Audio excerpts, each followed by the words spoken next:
Welcome to JH. In today's tutorial, I am going to walk you through the most effective export settings for Lightroom Classic to ensure your photos look their best.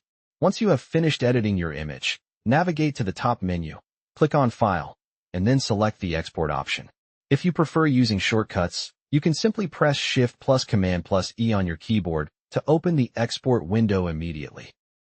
In the export window, the first thing you should do is look at the Export to drop-down menu and select Hard Drive, as this is the most reliable method. Next, move down to the Export Location settings. You have several options here, but I highly recommend choosing a specific folder so you know exactly where your files are going.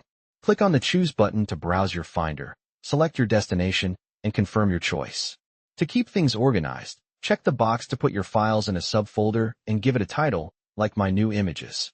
Additionally, under the Existing Files setting, make sure Ask What to Do is selected. This prevents Lightroom from accidentally deleting or overwriting any of your other photos during the process. Now, scroll down to the File Settings area. For most uses, you should have JPEG or PNG selected as your image format. You should only choose DNG if you intend to perform more edits on the file later on. One of the most important adjustments is the quality slider. While you can set it to 100 for maximum quality, I suggest setting it to 25. You will find that there is almost no visible difference in the image, yet the file size will be roughly 1/4 of the original.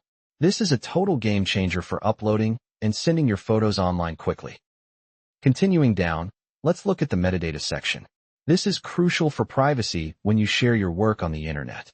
To ensure your personal details aren't accessible to everyone who downloads your photo, make sure you check the boxes to remove person info and remove location info. This way, your private data stays safe.